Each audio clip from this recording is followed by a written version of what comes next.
A poor mechanic, a crying girl holding his son's name.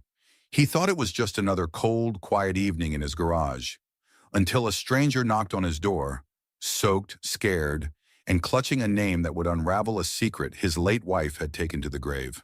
What followed wasn't just a story about fixing a car. It was about rebuilding trust, rediscovering family, and learning that sometimes the people we lose still find ways to bring us exactly who we need. If stories like this touch your heart, don't forget to subscribe and turn on the notification bell. We share real, emotional, and inspiring tales every week. Now settle in, because this one will stay with you long after the last word is spoken. A poor mechanic took in a crying girl. Holding his son's name, what he found next shocked him. The sun had barely cracked the horizon when Tom Bennett pushed open the creaking door of Bennett's Auto Repair. The smell of cold metal and oil wrapped around him like an old coat. Familiar, a little worn, but comforting in its way. Outside, the frost still clung to the windshield of the Chevy Suburban parked at the curb. Early November in Maple Hollow always carried a bite in the air, like winter was just waiting for permission to fully settle in. Inside the small office, the coffee machine sputtered to life, groaning like it resented the morning as much as he did. Tom rubbed the back of his neck, sore from a restless sleep. He hadn't really slept well in years, not since the accident. A pair of small boots clomped down the stairs behind him, too loud for the size of the feet inside them. "Morning, Dad," came a voice as warm as a fireplace in December. Tom turned to see his 10-year-old son, Lucas, already dressed in jeans and a flannel shirt 3 sizes too big for him. One of Tom's old ones, sleeves rolled up to the elbows like a proper mechanic. The boy's sandy brown hair was a tousled mess, his cheeks still pink from sleep. "Hey, buddy," Tom smiled, his heart giving that familiar tug. "You ready to help me ruin another carburetor today?" Lucas grinned. "Only if I get to use the socket wrench this time." Tom chuckled and poured 2 mugs of coffee, one black, the other with a splash of hot cocoa for Lucas. It was their ritual. They shared everything now, ever since Claire, Tom's wife, Lucas's mother, had died 7 years ago. A drunk driver, a rainy road, a 10 p.m. phone call that split his world in half. But this wasn't a sad house. Not anymore. Tom had made a vow, the night after the funeral, when he sat on the porch with a baby monitor beside him and a half-empty bottle of whiskey he never touched again. He promised her, and himself, that Lucas would grow up in light, not in shadows. There'd be scraped knees, Sunday pancakes, and rusty old trucks in the backyard before there'd be pity. The bell above the garage door rang as their first customer pulled up. Business was modest, but the townsfolk trusted Tom. He was the kind of man who didn't upsell you on a new radiator when a clamp would do. Folks appreciated that kind of honesty in a town that had seen better decades. By noon, they'd fixed a flat, tightened a loose belt, and accidentally set off a horn for 15 seconds straight.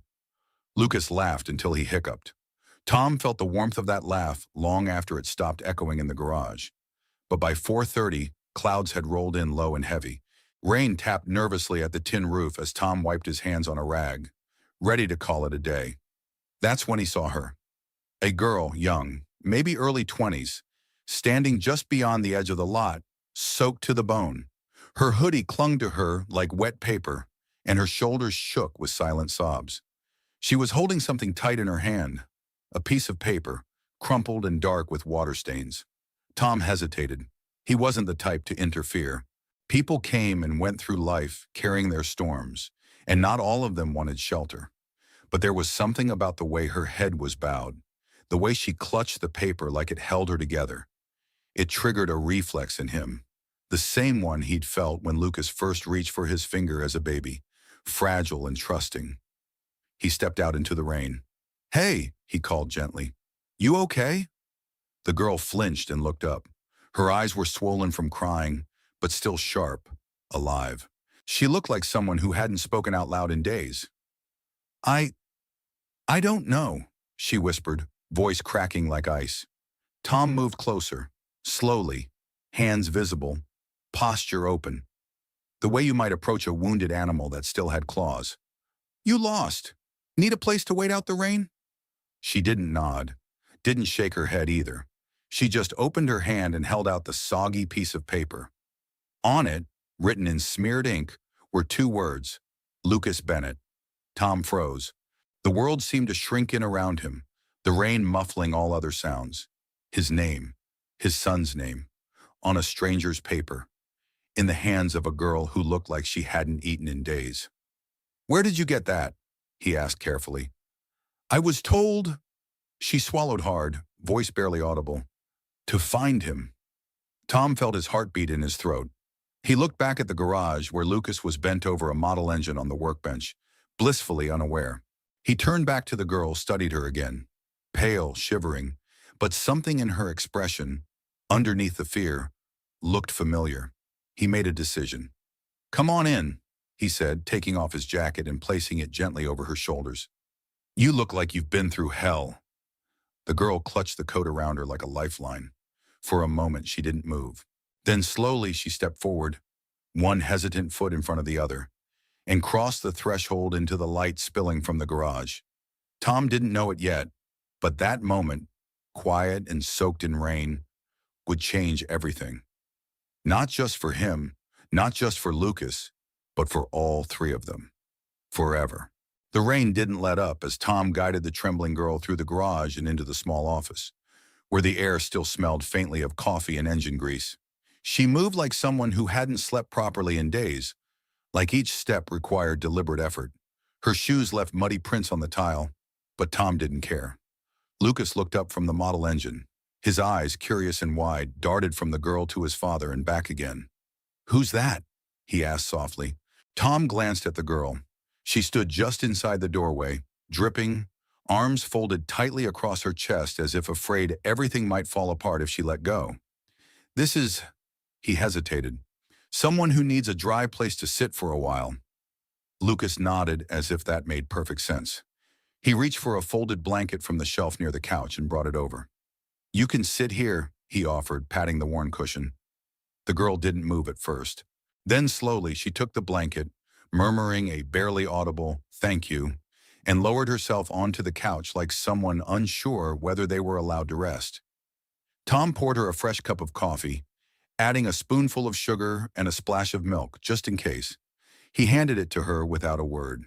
She held the mug in both hands, letting the warmth seep through her fingers before taking a cautious sip. "I'm Tom," he said after a beat, crouching beside the couch so his gaze met hers. "And that's my son, Lucas." At the sound of his name, Lucas offered a half wave. "Hi." The girl flinched. Her fingers tightened around the mug, and her lips trembled as though the two syllables held more weight than she could bear. Tom noticed. "You said someone told you to find Lucas?" She nodded, eyes never leaving the rim of the cup. "Do you know him?" She shook her head. "Then how do you know his name?" She reached into the pocket of her soaked hoodie and pulled out a second piece of paper. This one folded more neatly. Her fingers trembled as she handed it to him. Tom unfolded it carefully.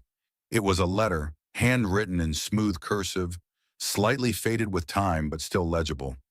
His breath caught before he even read the first line. The handwriting was Claire's. He knew it instantly. The graceful loops, the delicate way she curled her lowercase y. His heart thudded heavily as he scanned the page. If you're reading this, then I'm no longer here. But she is. And she needs someone. The right someone. I know this is a lot to ask. But Tom, if you ever see this girl, please help her. She's a good soul who's had a hard road. And Lucas, he deserves to know the story. With love always, Claire.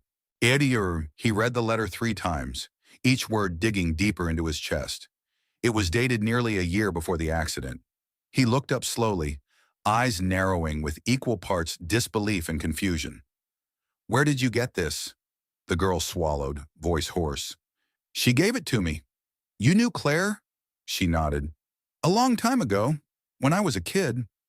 Tom sat back on his heels. Claire had never mentioned a child, never talked about anyone she had written to, or promised anything to, beyond their family. She had been private, yes. But this? "What's your name?" he asked gently. "Emily." He repeated it in his mind, searching for recognition. Nothing. How old are you, Emily? 22. Where are you from? I don't know anymore, she said quietly. I've been moving around. Tom could feel Lucas watching all of this from the corner, quiet as a shadow. He turned to his son. Hey, why don't you go finish your drawing in the kitchen? I'll be right there. Lucas nodded, sensing the weight in the room, and padded up the short steps that led into their home. The door clicked shut behind him. Tom turned back to Emily. Tell me the truth. Why are you really here? I told you, she said, finally looking him in the eyes. Claire gave me that letter. She told me to come find Lucas, that it was important, that he was part of something I needed to know. Her voice cracked on the last word. She looked down again, as if ashamed of needing anything at all. Tom ran a hand through his damp hair. The room felt too small, too full of questions and ghosts. He didn't know what to believe, whether this was some cruel joke, or worse, a scam. But the way Emily held herself, the fear behind her exhaustion, it didn't feel fake. It felt like someone barely hanging on. Did she tell you what this was about? He asked, softer now. Emily shook her head. Only that she owed me something, that she never got to keep a promise, and that you were the only one who could explain. Tom stood and walked to the window. The rain had slowed to a drizzle, the kind that lingered without purpose. He remembered a night long ago, Claire holding a letter she never sent, tears in her eyes, saying, "Some promises are too late to keep, but maybe not forever." He'd thought she meant her sister, but Claire had never had a sister. He turned back to the girl curled up on the couch, holding a mug like it was her last possession in the world. "All right," he said quietly. "You can stay the night. Just one night, until we figure this out." Emily looked up at him, stunned. "You don't have to." "I know, but I think I do." She nodded, eyes brimming. "Thank you." Tom walked toward the kitchen, still holding the letter. Claire's familiar script burned into his memory. His heart felt heavy, uncertain, and yet somehow opened. Whatever this was, it wasn't coincidence. And for the first time in years, Tom Bennett didn't just feel the weight of the past. He felt the stirring of something else. A beginning. The smell of roasted chicken drifted through the kitchen, mingling with the quiet crackle of the fireplace and the distant tick of the old wall clock. It was a small, lived-in space, faded wallpaper with a vine pattern, a fridge cluttered with drawings and reminders, a worn wooden table that had probably seen more repairs than some of the cars in Tom's shop. Emily sat at the edge of her seat, back straight, hands folded tightly in her lap. Her hair was damp but combed now, her clothes dry thanks to a borrowed sweater and sweatpants that hung awkwardly from her thin frame. Tom's ex-wife's old clothes, tucked away in a linen drawer like memories no one knew how to fold neatly.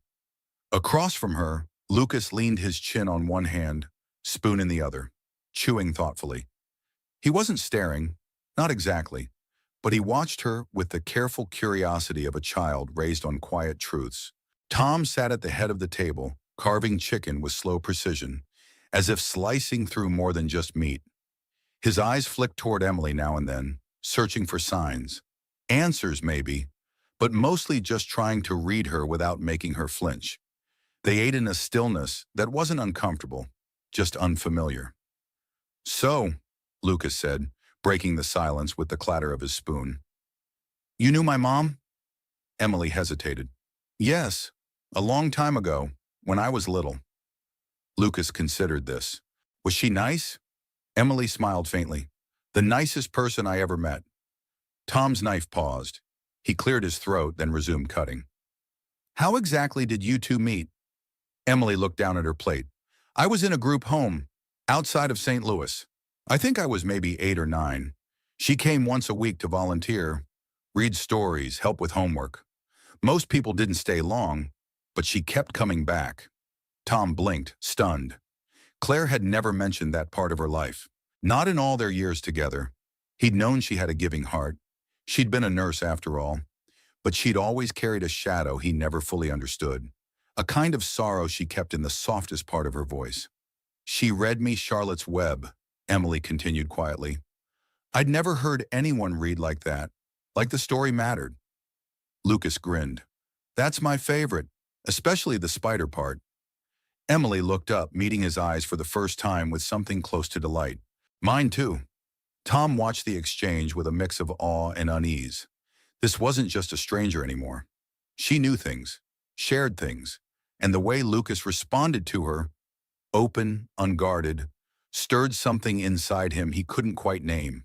A memory, a warning? He poured more water into their glasses, then sat back. So what happened? You lost touch? Emily nodded. She stopped coming one day. No one told us why. I always thought maybe she got too busy, or maybe it was just me. Tom's hands curled into fists beneath the table. No, he said, firmer than he meant to. It wasn't you. Claire. She wouldn't do that without reason. Emily offered a tight smile. That's what I told myself, but it still hurt. Lucas leaned forward. So why'd she send you to find me? The question hung in the air. Emily looked to Tom, unsure how much to say. She left me a letter, she said finally. She said I should come find Lucas, that he was important. Important how? Tom asked, his voice low. Emily opened her mouth, then closed it again. The truth was, she didn't know. The letter had been vague, just enough to compel her, not enough to explain. She said she made a promise, Emily said, softer now. One she never got to keep. Tom's jaw tightened. He pushed his plate aside, appetite gone. Claire never talked about you, he said, not harshly, just honestly. She never said a word about any of this. I figured, Emily whispered. I'm not saying I don't believe you, Tom added quickly, guilt tugging at the edge of his words. It's just a lot to take in. Emily nodded. I know. I didn't expect you to. You don't have to go, Lucas interrupted. They both looked at him. The boy shrugged. I mean, you can stay a while, right? Just until it makes sense. Tom opened his mouth to object. He should have. But something stopped him. Maybe it was the calm in Lucas's voice, or the way Emily had softened for the first time all night. Or maybe it was Claire, sitting quietly in the corners of his mind, asking him to do this one impossible thing, to trust her even now. He sighed. You can stay in the guest room, at least for tonight. Emily blinked, stunned. Tom stood and started clearing plates. Lucas, show her where the towels are? Lucas grinned and hopped off his chair. Come on, it's the blue room with the squeaky door. Emily followed, her footsteps light but uncertain. Left alone in the kitchen, Tom wiped his hands on a dish towel and stared out the window at the dark yard beyond. The porch light buzzed quietly. Rain still clung to the edges of the glass, but the storm had passed. There was a girl in his house who knew his wife, a letter in his pocket written by the woman he'd loved and lost, and a son upstairs already offering up a piece of his heart. Tom didn't know what tomorrow would bring, but something inside him stirred. Not fear, not even suspicion. Something older, wiser, hope. Tom had always thought he knew everything about Claire. Not just the favorite songs she hummed when she did the dishes or the way she organized the spices alphabetically, but the deeper things. Her quiet resilience, the pain she buried behind soft smiles, the way her eyes would glaze over sometimes when certain subjects came up. Back then, he'd assumed it was just the past, something best left undisturbed. Now, standing in his bedroom with the letter in hand, he realized how little he truly knew. The house was still. Lucas had fallen asleep quickly after showing Emily the guest room, the kind of peaceful surrender only children seem capable of. Emily had remained quiet, her door shut gently, no sound since. Tom sat on the edge of his bed, unfolding the letter once more. Claire's handwriting was unmistakable, delicate, thoughtful, almost musical in its flow. She had always written like she spoke, with intent and warmth. He held the paper as if it might vanish, like something too fragile to exist in the real world. Tom, if this ever reaches you, it means I've done something I never meant to, kept something from you. Not because I didn't trust you, but because I didn't trust myself to face it. I'm sorry. Her name is Emily. You may never meet her, or maybe by some miracle you will. If you do, please be kind. I met her when she was just a girl, lonely, hurting, forgotten by a world that should have done better. I tried to be there, and for a little while I was. But then life happened. Our life. You, me, and Lucas. And I walked away from something I shouldn't have. I never stopped thinking about her. I wanted to adopt her. I came so close, Tom, but we were broke, barely making rent, and I was pregnant with Lucas. Everything was too complicated, so I let her go. I've never forgiven myself for that. If you're reading this, maybe you've seen what I saw in her, the strength, the gentleness, the flicker of something waiting to be loved back into existence. I hope you can give her a place, not just a roof, but a reason to stay. Tell her I never stopped caring, that she mattered, that she still does. Love always, Claire. Tom read the letter 3 times, the words settling like stones in his chest. He could see her in his mind's eye. Claire sitting at the kitchen table late at night, writing this, tears slipping down her cheek. The weight of a choice made years ago pressing on her like a storm she couldn't outrun. She must have written this before the accident, knowing she was running out of ways to fix what had been left undone. He leaned back against the headboard, eyes burning. It wasn't betrayal he felt, not even anger. It was something more complex, a grief that had never fully left him, now being re-stitched with a thread he hadn't known was missing. Emily had been part of Claire's heart, and now by some twist of fate, she'd been dropped into their lives again. Lost, yes, but maybe not beyond reach. The next morning, Tom found Emily already awake, sitting at the kitchen table with her hands wrapped around a mug of tea. Her eyes were red but alert. "Couldn't sleep?" he asked gently. She shook her head. "Sorry if I used the kettle." "You're fine," he said, pouring himself coffee. "You didn't take the last donut, did you?" She cracked the faintest smile. "No promises." He sat across from her, placing the folded letter on the table between them. "I read it again last night." Emily glanced at it, then looked down. "I still don't know why she picked me." "I do," Tom said. She looked up slowly, eyes wary. "She saw something in you, something she couldn't forget." Emily swallowed hard. "I wanted to hate her for leaving. I told myself I did. But when she gave me that letter, it felt like someone finally remembered I existed." Tom nodded, silent for a long moment. "She wanted to adopt you." Emily's lips parted, but no sound came. It was as if someone had unplugged all the air from the room. "She wrote that she couldn't," Tom continued. "We were broke. Lucas was on the way. She thought you'd be better off than bouncing between a pregnant woman and a mechanic's garage."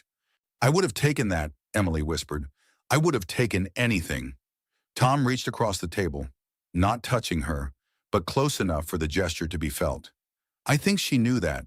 I think that's why she sent you back."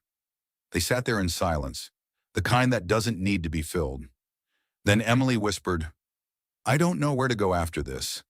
Tom looked at her, saw the vulnerability under the worn-down strength. "You don't have to know right now, but I'm not family. I'm not even anything." "You're someone Claire loved," he said simply. "That counts for something around here." Emily blinked back tears, her hands trembling slightly around the mug. Tom stood, went to the cupboard, and pulled down a small ceramic plate, one Claire had painted at a fair years ago. It had been Lucas's cookie plate, but he hadn't used it in years. He placed it in front of Emily and said, with quiet finality, "No one gets to eat here if they're nothing." She stared at the plate for a long time. Then she smiled. Not big, not bold, but real. The next few days passed with a kind of gentle uncertainty, like walking across a frozen lake, unsure if the ice would hold, but stepping forward anyway. Emily hadn't said much, but she hadn't left either. That, to Tom, said more than any thank you ever could. She'd taken to waking early, often beating him to the kitchen, already brewing coffee or slicing apples for Lucas's lunchbox. She moved quietly, respectfully, like someone afraid to take up too much space. And yet, little by little, she was starting to leave traces of herself. An open window to let in the morning air, a towel neatly folded that no one asked her to fold, a book on the armrest of the couch with a flower tucked inside as a bookmark. Tom noticed it all, but it was Lucas who noticed her first. It started with the way he'd linger near the guest room door, pretending to look for his socks. Or the way his drawings slowly began to include a fourth figure. First a vague outline, then a girl with long hair, standing a little apart from the others. Then came the day with the crayons. Tom had been elbow deep in an oil change when Lucas burst into the garage, his cheeks pink with excitement. "Dad, Emily can draw." Tom blinked from under the hood. "She can?" "Yeah, like really good. She helped me with my dragon, and now it actually looks like a dragon instead of a sad horse." Tom laughed, wiping his hands on a rag. "That's some talent." Lucas tugged his sleeve. "Come see." Tom followed him inside, where Emily sat cross-legged on the floor, surrounded by crayons and a giant sheet of butcher paper. She looked up, startled, as if she'd been caught doing something she shouldn't. Lucas beamed. "Look what we made." The drawing was messy, colorful, and completely alive.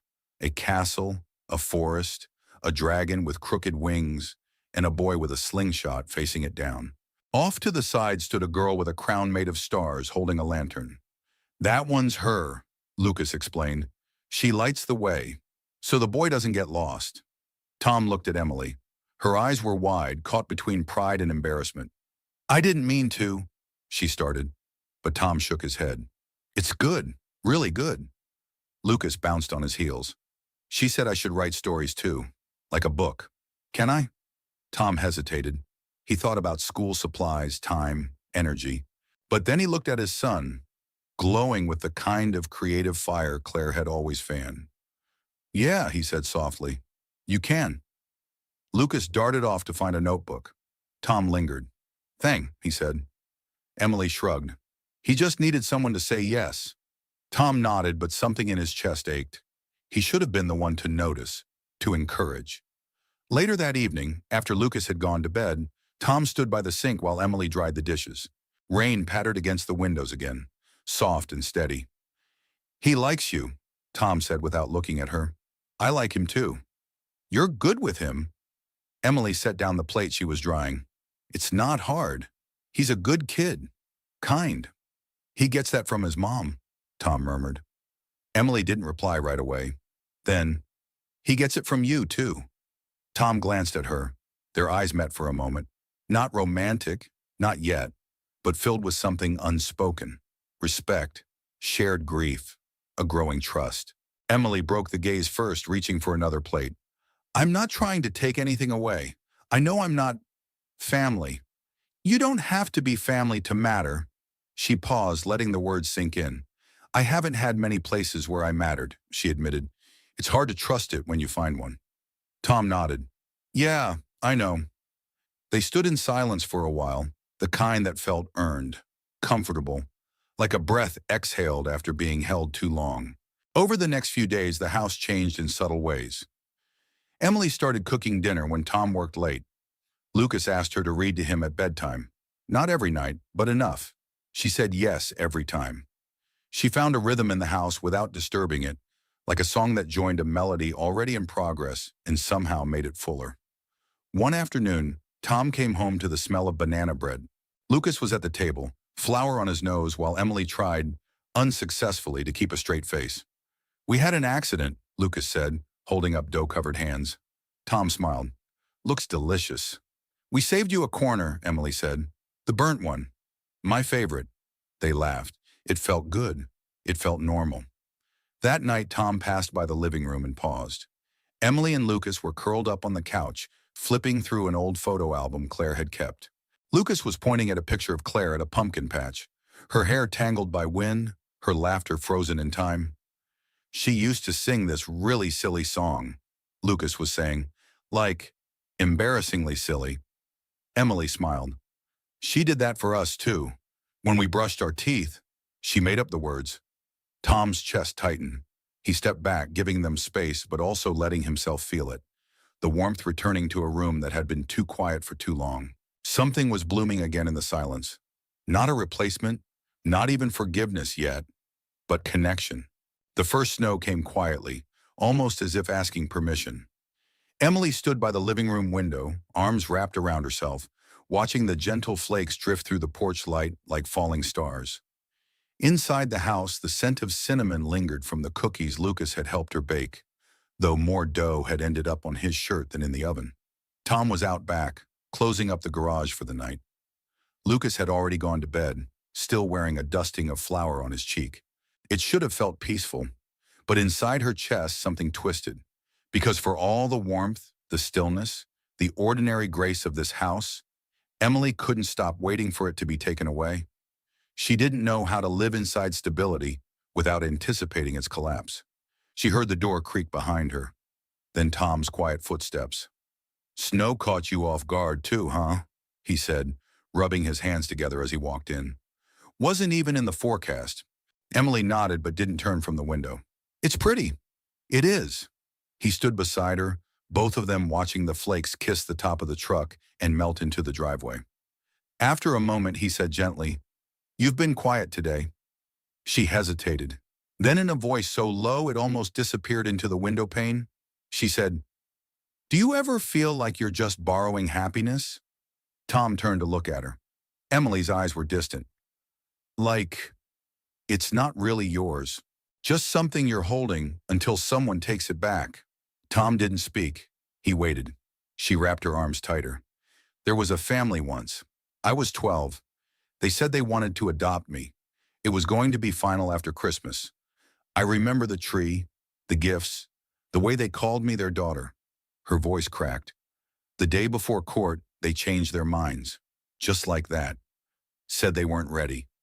She blinked hard. "I still remember the way they looked at me when they told me. Like I was a dog they couldn't train." Tom swallowed. "Emily." She shook her head as if to wave off his sympathy. "After that, I stopped hoping. I told myself I didn't need anyone. I bounced from place to place. A few shelters, a few couches. I kept telling myself I was fine. But I wasn't." She finally looked at him. "I don't know how to trust anything good." Tom felt the ache of those words settle deep in his chest. "I get it," he said quietly. "After Claire died, I stopped expecting good things too. I kept going because of Lucas. But it was like walking through fog. You start to believe maybe this is just it. Maybe all you get is what's behind you." He paused. "But then you find yourself standing in a kitchen, watching your son laugh at burnt cookies. Or you look up and realize someone you barely know just made your house feel less empty." She looked down. "I don't want to ruin this." "You're not ruining anything." Emily didn't answer. The snow kept falling. "I read something once," Tom said, "that trees with the strongest roots are the ones that grew through storms. They had to dig deeper just to survive." She let out a shaky breath. "What if mine are broken?"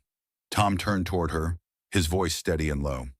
"Then maybe they just need a little help growing back." The room fell quiet again, but this time it was a silence filled with something alive. After a moment, Emily spoke again. "Claire, she was the first person who made me feel seen, like I mattered, even when I didn't believe her. She used to bring me books and sit with me while I read. She said everyone deserves a chapter that doesn't hurt." Tom smiled faintly. "Sounds like her." "She said I was brave," Emily whispered, voice breaking. "But I wasn't. I was scared all the time. I still am." "You kept going," Tom said. "That's what brave looks like." Tears slipped down Emily's cheeks, silent and unforced. She didn't try to hide them. Maybe for the first time she didn't have to. Tom stepped back, gave her space, but his voice was warm as a hand held out in the dark. "You don't have to prove anything here. Not to me, not to Lucas. You're already enough." She nodded slowly, wiping her face with her sleeve. "I don't know what comes next. You don't have to. Sometimes the next step is just staying." She looked at him, really looked, and something shifted behind her eyes. It wasn't certainty, but it was close. Trust, or at least the beginning of it. Tom walked to the kitchen, pulling down 2 mugs and pouring tea. "Want to sit a while?" he asked. Emily nodded. She joined him at the table, both of them cradling the warmth between their hands. They didn't talk much after that. They didn't need to. Sometimes healing starts with telling the truth out loud. Sometimes it's enough just to be heard and to not be asked to leave afterward. Tom hadn't touched the old Buick in years. It sat in the back corner of the garage, covered by a dusty tarp and wedged between a disassembled snowblower and a stack of tool chests. The car had been Claire's project, or at least it had been once. She dreamed of restoring it together when they were newly married. "For weekend drives," she used to say. "Just you, me, and whatever back road we get lost on." After she died, Tom couldn't bear to look at it. The sight of it felt too much like a promise left unfinished. But that morning, as the sun broke through the gray cloud cover and spilled into the garage windows, Tom found himself standing in front of the Buick once more. He wasn't alone. Emily hovered a few feet away, hands tucked into the sleeves of her borrowed flannel. She tilted her head at the car, curious. "Is this yours?" Tom nodded slowly. "Was hers. She loved this old thing." "What year?" "67. Skylark." Emily whistled under her breath. "Classic." Tom ran a hand over the cover, then in one slow motion, pulled it back. Dust bloomed into the air like memories set free. The body was solid, the paint faded but not rusted, the chrome bumpers dulled with time but intact. "She wanted to restore it," he said, not looking at Emily. "We got as far as ordering parts and pulling the engine. Then, life happened." Emily stepped closer. "Can I see?" He gestured toward the hood. She lifted it gently, peering inside. The engine bay was clean but untouched. Parts still labeled in Claire's tidy handwriting, blue tape and black marker. Emily read one aloud. "Timing cover bolts, do not lose." She smiled. "Sounds like she ran a tight ship." Tom chuckled. "She did. She was organized, stubborn, and somehow always 2 steps ahead of me." There was a long pause. Then Emily said quietly, "Maybe you should finish it." Tom glanced at her. "I wouldn't know where to start." "Then start with one piece." She bent down and picked up a small rusted bracket from the workbench, brushed it off, and held it in her palm. "Sometimes all you need is a piece that fits." He stared at the bracket, then at her. There was something in her eyes, encouragement, but not pressure, like she believed he could do it, even if he didn't. He exhaled. "All right." It began like that, small, simple. Tom showed Emily how to clean the parts with degreaser. She learned quickly, surprisingly quickly. Within the hour, they'd laid out the distributor cap, valve cover, and 2 boxes of old gaskets, sorting what could be salvaged from what needed replacing. Lucas joined them after school, dropping his backpack and diving into the action. "Is this the car Mom picked out?" he asked, eyes wide. Tom nodded. "She called it her someday ride." Lucas ran his hand over the dusty hood. "Think we could take it to the lake when it's done?" Tom smiled. "That's the idea." As the day faded into early evening, the garage transformed. The lights hummed overhead, the heater buzzed near the door, and for the first time in a long time, the space didn't feel like a tomb. It felt like it had a heartbeat. Tom watched Emily from across the workbench. She had grease smudged on her cheek and a wrench in her hand, sleeves rolled up, hair tied back. She looked alive, focused, not like someone barely hanging on, but someone rebuilding something. Maybe not just a car, maybe herself. They took a break around 6. Tom cracked open 3 sodas and passed them around. Lucas sat on the concrete floor, sipping his drink and swinging his legs. "I think Mom would like this," he said suddenly. "Us doing this together." Tom's throat tightened. "Yeah," he said after a moment. "I think she would." Emily didn't say anything, but her eyes shimmered. Later, after Lucas had gone inside to finish his math homework, Tom and Emily stayed behind to close up. The car sat quietly, parts cleaned and labeled, the beginnings of something new. Tom leaned against the workbench, wiping his hands. "You're good at this," he said. Emily smiled. "I like fixing things." There was a pause. "I think Claire would have wanted this finished," she added. "Not just the car, all of it. Everything she couldn't finish." Tom looked at her. "She didn't get to tell me everything. Not about you. Not about how much she carried." "She carried too much," Emily said softly. They stood there for a while, surrounded by tools and parts and the quiet hum of old memories. Tom finally spoke. "You ever think maybe we're not here to finish what other people started, but to start something new?" Emily looked at him, her eyes searching. "Maybe. But sometimes finishing something for someone else helps you figure out what you're supposed to build next." He nodded slowly. "Tomorrow," he said, "we tackle the fuel system." She grinned. "Deal." They turned off the lights and stepped outside. The cold hit them instantly, but neither seemed to notice. The stars were beginning to peek through the clouds, faint and far but steady. Tom glanced at Emily as they crossed the yard. "You know," he said, You fit in here." She looked at him, caught off guard. He shrugged. "Just thought you should know." Her smile was quiet but radiant, and for the first time in a long time, Tom didn't feel like he was keeping a promise to the past. He felt like he was making a new one. It started with a glance at the grocery store. Not a hostile one, just curious, lingering too long. Tom didn't think much of it. Maple Hollow wasn't the kind of town where secrets stayed quiet for long, even when no one said anything out loud. But then came the second glance, this time from Mrs. Lavery, who worked the pharmacy counter. Her brows lifted slightly when she saw Emily trailing beside Tom and Lucas, her coat too big and her hands full with a shopping basket. She smiled, but it was tight, thin-lipped. Then came the whispers. Tom heard them as he stepped into Murray's Hardware 2 days later. Two men by the counter paused mid-conversation. One offered a polite nod, the other avoided eye contact altogether. He didn't need to ask what they were talking about. Back in the garage, everything felt as it always did. Safe, busy, filled with the smell of motor oil and the sound of Lucas humming to himself. Emily spent her mornings cleaning engine parts and her afternoons sanding the Buick's body. She moved with quiet confidence now, sleeves rolled, hair pinned back. The house hummed with a new kind of rhythm, one Tom had grown to rely on. So when the knock came that Friday morning, it hit him like a jolt to the chest. He opened the front door to find Linda Crowley standing on the porch, shoulders squared, lips pursed, clipboard clutched to her chest like it was a weapon.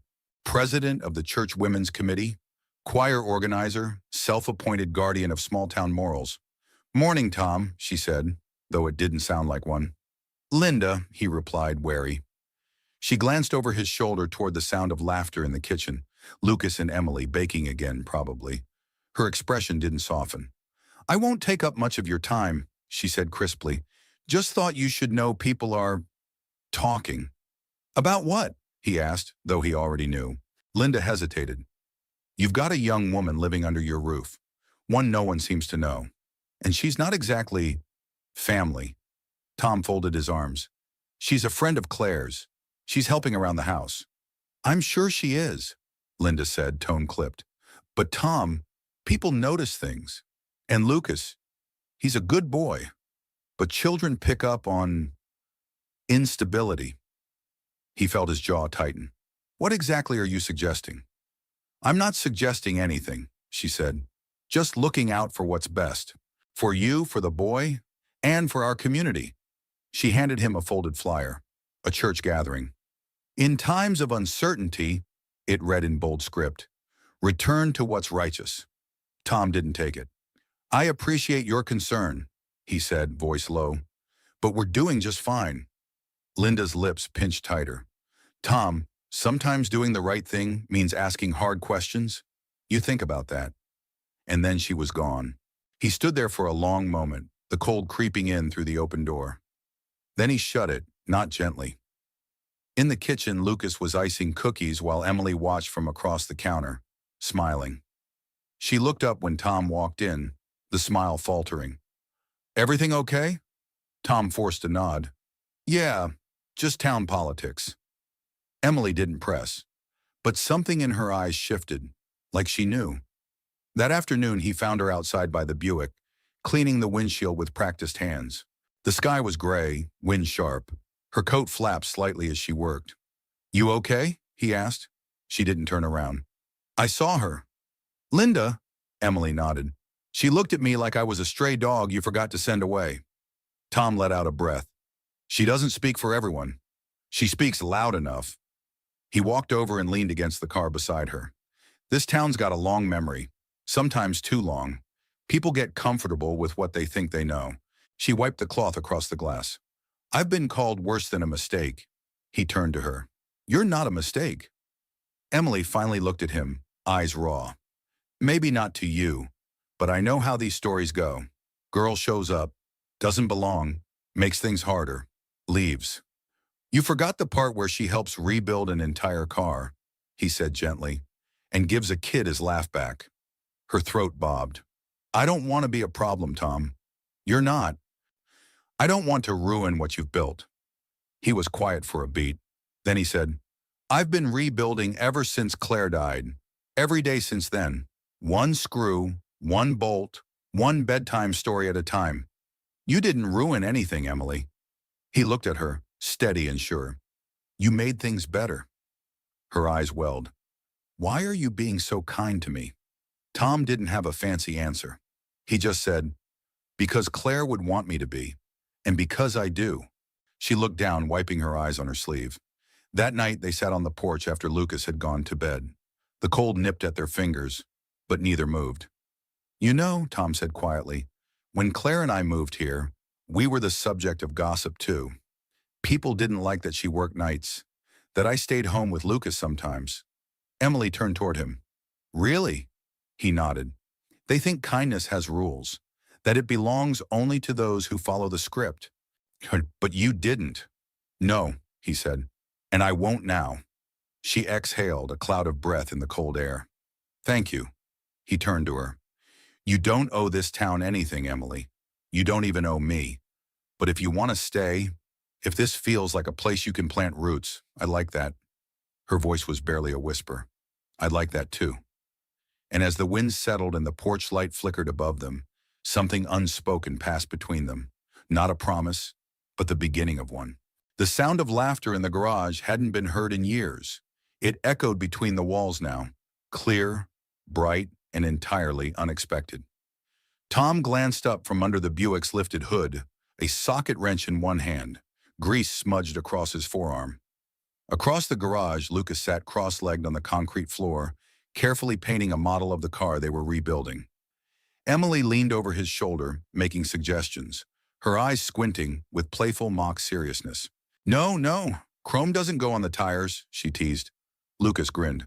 This is a futuristic model. It's got chrome everywhere. Tom shook his head with a laugh. You'll have Jay Leno calling us any minute. It had been nearly a month since Emily arrived on their doorstep, soaked and broken, and carrying a name that tied her to a past Tom hadn't dared to revisit. In that time, something had shifted in their house. Not abruptly, not dramatically, but like dawn breaking through a long winter night. The garage, once a storage place for grief, had become a place of motion again. Together, they had pulled the old Skylark from silence and brought it back to life. They rebuilt the carburetor, flushed the radiator, and replaced the fuel lines. The tires had been replaced, the windshield reinstalled. Lucas had learned to hand Emily the right wrench with surprising accuracy, and she learned to tell when Tom needed silence more than instruction. It wasn't about the car anymore. Not really. It was about the doing. About three people, each carrying their own ache, building something from the bones of yesterday. That morning, as sunlight streamed in through the high garage windows, Emily reached for a rag to wipe her hands and said, I think it's time. Tom arched a brow. Time for what? She nodded toward the passenger seat. You haven't sat behind the wheel yet. He hesitated. The car sat like a memory made whole again. The paint wasn't perfect, just primer and elbow grease. But the seats were reupholstered, the dashboard gleamed, and everything was wired. The keys dangled from the ignition. I don't know if I can, Tom admitted. Emily looked at him gently. You don't have to drive it, just sit. He walked around the front of the car slowly, like approaching something sacred. His fingers brushed the edge of the hood. Then he opened the door and lowered himself into the driver's seat. The leather creaked under his weight, and for a moment, the smell of it transported him. Back to Claire, laughing behind the wheel, her elbow out the window, a scarf in her hair, and Fleetwood Mac on the radio. He closed his eyes. When he opened them, Emily was standing quietly beside the car, Lucas beside her. He turned the key. The engine rumbled to life, not a roar, but a steady, healthy hum that vibrated through the floor like a pulse. Lucas clapped. She lives, he shouted. Tom grinned. She does. They stood there for a long moment, listening to the engine like it was music. Later that day, Tom found Emily on the back porch, a blanket draped over her shoulders, watching the snow begin to melt in patches across the yard. Spring would come early this year, or so the farmers said. There was something bittersweet in that, the way the seasons moved forward, whether you were ready or not. Tom joined her, coffee in hand. You did good in there. Emily smiled, eyes still on the fading snow. We did. You ever think you'd be the kind of person who could rebuild a classic car? She laughed softly. I didn't think I was the kind of person who could stay anywhere longer than a week. He studied her for a moment. You're still thinking about leaving, aren't you? She didn't answer right away. It's not that I want to, she said quietly. It's just, people like me don't usually get to stay. The longer I'm here, the more I want to belong. And that scares me. Tom looked out at the yard, then back at her. You already do. Emily blinked. You really believe that? I do, he said. And more than that, I think Lucas does too. She smiled, then looked away, brushing a tear before it could fall. He asked me today if I'd be at his school recital. You planning on going? I told him yes, and then I panicked. Tom chuckled. You'll be great. She turned to him, eyes softer now. What if this isn't real, Tom? What if it's just a good dream I got too comfortable in? He shook his head. Dreams don't rebuild engines or teach 10-year-olds to mix paint. This is real. She studied him, then looked back at the horizon. I miss her, she whispered. Tom swallowed hard. Me too. There was silence, but it wasn't empty. It was shared, woven with memory and acceptance. She would have been proud of you, Emily added. Of us, for finishing what she started. Tom nodded. Claire had a way of planting things that didn't bloom until long after she was gone. Emily looked down. You think she knew? That I'd come? I don't know, he said honestly, but I think she hoped, and that's enough. As the sun dipped lower, casting long golden shadows across the snow-streaked yard, Lucas burst through the back door. It's ready, he shouted. Come see. They followed him to the garage where the car sat, polished and waiting. Lucas beamed with pride. Tom tossed Emily the keys. She caught them, startled. Me? He grinned. Take it around the block. You've earned it. Lucas whooped. Can I come? Only if she lets you play DJ, Tom said. Emily looked down at the keys in her hand. They felt heavier than metal. They felt like trust. She opened the door and Lucas scrambled in beside her. She adjusted the seat, turned the key, and the engine came alive again. She looked at Tom one more time. He gave her a nod. Go. She pulled out of the driveway slowly, then with more confidence as she turned down the street. Tom stood on the porch, arms crossed, a slow smile stretching across his face as he watched them disappear around the corner. The car was reborn. But more importantly, so was something else. The wind had changed. Tom could feel it in the way the porch swing creaked more gently at night, and in how the garage didn't feel quite so cold in the mornings. Spring had begun to stretch her limbs across Maple Hollow, coaxing life from the frost-bitten ground. It had been 2 months since Emily arrived. She was still in the guest room, still folding her borrowed flannels with crisp corners, still asking if it was all right to use the last of the eggs or if she should run to the store. But something had shifted, subtly, like a song changing key mid-note. The silence in the house no longer felt like absence. It felt like presence. Tom stood at the stove that Saturday morning, flipping pancakes with the same worn spatula Claire used to wield like a scepter. Lucas sat at the table in his pajamas, chin propped on one hand, watching Emily as she braided his cereal box prize into a little string bracelet. You're gonna have to wear that, she said, smiling. I know, Lucas groaned playfully. At school. Better than a sock puppet, Tom added from the stove. Lucas rolled his eyes with theatrical flair. You're both very funny. Tom slid a fresh pancake onto a plate and turned off the burner. He hesitated, then said, Can I talk to you both a sec? Emily looked up. Of course. Tom sat down across from them, folding his hands. I've been thinking, he began slowly. This house, it's not perfect. Floors creak, pipes groan, and the heat's temperamental if you run the dishwasher at the same time. Lucas grinned. You mean it's haunted? Tom gave a half smile. It's a fixer-upper, but it's ours. Emily listened quietly, unsure where he was going. When Claire passed, I didn't think this place would ever feel like home again. Not really. I kept it going for Lucas, because I had to. He looked between them. But the truth is, lately it hasn't just felt like a house. It's felt full again. Because of the two of you. Lucas tilted his head. Because of Emily. Tom nodded. Because of Emily, and because of the way you laugh with her, and the way she sees you. Emily's lips parted slightly, her fingers still resting on the half-finished bracelet. Tom reached into his pocket and placed something on the table. A small key. To the front door, he said softly. I had a copy made. Emily stared at it. Tom continued. I don't know what you're searching for, or if you're even still searching. But if this feels like somewhere you could stay, not just visit, I want you to know the door's open. Emily said nothing at first. Lucas looked at her. I already thought you lived here. That broke the tension, and Emily let out a soft, broken laugh. She picked up the key, turning it in her hand like it might vanish. I've never had one, she whispered. Tom frowned. A house key? She shook her head. A place that wanted me to have one. Silence fell like a warm blanket. I don't have much to offer, she added. I'm still figuring out what I'm good at. You make a mean banana bread, Tom said gently, and my kid thinks you hang the moon. Lucas shrugged. She kind of does. Emily smiled, tears forming at the corners of her eyes. You don't have to decide today, Tom said, but the key's yours, no matter what. She nodded slowly. I think I already decided. Pif-harm.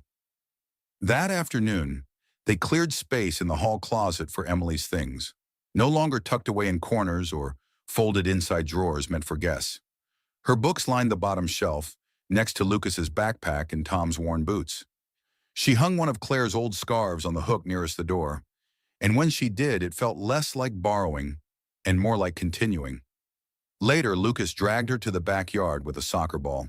Tom watched them from the porch, coffee in hand, as Emily kicked off her shoes and chased him across the grass, laughing with abandon. The afternoon light caught in her hair. She looked younger, or maybe just unburdened. He thought of Claire then, not with pain, but with gratitude. Somehow the woman he loved had known exactly what they'd all needed, even in her absence. That night, Emily tucked Lucas into bed for the first time. She didn't ask. He didn't need her to. Tom stood in the hallway, watching through the cracked door as she sat at the edge of the bed, reading from a well-worn copy of Charlotte's Web. Lucas was half asleep before she reached the third page. When she emerged, her eyes met Tom's. She was really good at this, Emily said softly. Tom nodded. She'd like knowing you're here. I hope so. They stood there for a long moment, the space between them full of all the things that didn't need to be said. Tom reached up and tapped the doorframe. This house, it used to echo. Now it hums. Emily smiled. I like that. I do too. Before she turned in, Emily paused. Hey, Tom. Yeah? I'm still scared. He looked at her, steady, gentle. Me too. She exhaled, nodded once, and disappeared down the hall. Tom stood there alone, heart full. Family wasn't always something you were born into. Sometimes it was something you chose, piece by piece. And sometimes, if you were lucky, it chose you back. Tom found it on a Wednesday morning when the light outside was soft and the garage smelled like spring dust and possibility. He hadn't been looking for anything. He just wanted to check the oil in the Skylark after its first real drive around town. Emily had driven. Lucas had chosen the music. Tom had sat in the back seat, letting the wind comb through his hair like time reversing itself. Now as he opened the glove box, a folded envelope fell into his lap. It was cream-colored, slightly yellowed at the edges. No postage, no name. Only one thing was written on the front. If she finds you. Tom froze. The handwriting was Claire's. He sat there for a long moment, the engine ticking softly as it cooled. He ran his thumb across the paper's edge. The ink was smudged slightly, like it had been written in a hurry, or with hands that trembled. Slowly he opened it. Tom, I don't know if this letter will ever reach you. I don't even know if Emily will find her way back to us. But if she does, if by some chance she's brave enough to walk through whatever storm she's carrying, I want you to give her this, and I want you to understand why. I made mistakes, not cruel ones, but quiet ones. The kind you don't see until they've settled too deep to undo. I walked away from her when I should have fought harder. I told myself she'd be fine, that someone else would love her better. But I never stopped wondering if she felt like I gave up. And then life got full. You. Lucas. I was happy, but I carried her in my chest like a stone. Every time I made pancakes, I thought of her. Every time I read to Lucas, I thought of her. I thought I'd have time. But just in case I don't, just in case life ends mid-sentence, I want you to know this. She mattered. She matters. And if you're holding this, Tom, it means you have a chance to do what I couldn't. Help her see that she was always worthy of staying. This isn't about guilt. It's about love. The kind that stretches beyond what we get right in life. The kind that forgives. If she's there, she's already chosen you. Now choose her back. Love always. Claire. Tom didn't realize he was crying until the paper blurred in front of him. He folded the letter carefully, reverently, and sat for several minutes in the car Claire had once dreamed of rebuilding. A car Emily had helped restore. A car that somehow had become a vessel for more than steel and rubber. It had carried hope, carried healing, carried legacy. He found Emily outside in the yard with Lucas, their voices rising in gentle laughter as they played a clumsy game of catch. She wore her hair pulled back in a loose knot, Tom's old denim jacket on her shoulders, and her eyes sparkled with something that had taken root in recent weeks. Peace. "Hey," Tom called softly. Emily turned, catching the ball in one hand. "Everything okay?" He held up the letter. Her expression changed instantly. Open, uncertain, wary. She crossed the yard slowly, Lucas trailing behind. "It was in the glove box," Tom said. "Claire must have put it there before." He didn't finish. Emily took the letter with trembling fingers, eyes scanning the familiar loops of ink. She sat down on the porch step without a word and began to read. Tom and Lucas stood quietly nearby, waiting. The only sound was the rustling of leaves and a wind chime swaying gently from the gutter. When she finished, Emily didn't look up right away. She clutched the letter to her chest and exhaled like she had been holding her breath for years. "She remembered," she whispered. "She never forgot," Tom said.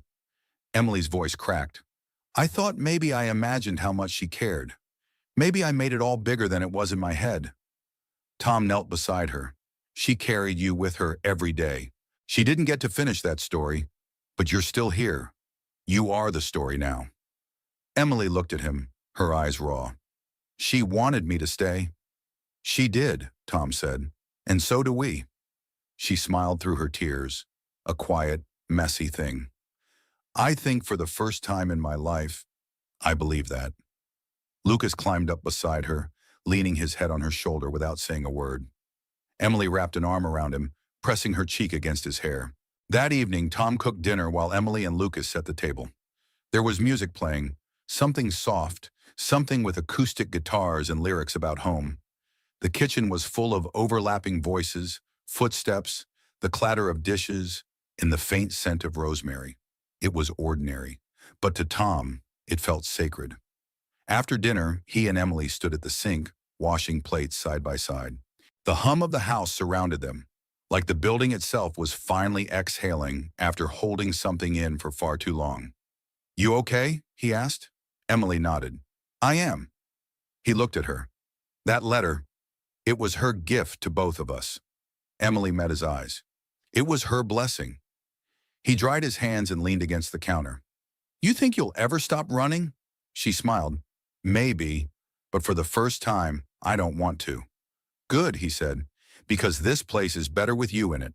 She blushed slightly and looked down. "Claire would have loved seeing this," he added. "Not just the car, the whole thing. You, Lucas, us, somehow learning how to start over." Emily looked at him, warmth rising behind her eyes. "It's strange. For so long, I thought the only way to survive was to forget everything. But maybe remembering, maybe finishing someone else's unfinished story, is a way of honoring it." Tom nodded. "You didn't come here to erase anything. You came to help us rebuild it." She reached into her pocket and pulled out the key he'd given her days before. She placed it on the counter and looked at him seriously. "I think it's time to move out of the guest room," she said. Tom smiled. "Yeah?" She nodded. "I'd like to make this feel like home. For real." "Then it already is," he said. The sun rose slow and golden over Maple Hollow, casting a honey-colored light through the trees and onto the narrow road that curved past Tom's garage. Spring had taken firm hold of the town. Wildflowers danced along the ditches. Robins nested in the eaves, and the days stretched a little longer, as if time itself had softened. Inside the house, the air was filled with the smell of bacon and coffee, and the faint sound of Lucas humming as he packed his school bag in the kitchen. Emily stood at the stove, flipping pancakes with practiced ease, her hair tucked into a loose braid that brushed her shoulder. Tom leaned in the doorway, arms crossed, watching them both with quiet gratitude. It had become a ritual, the three of them moving through mornings like music. Nothing grand, nothing flashy, just together.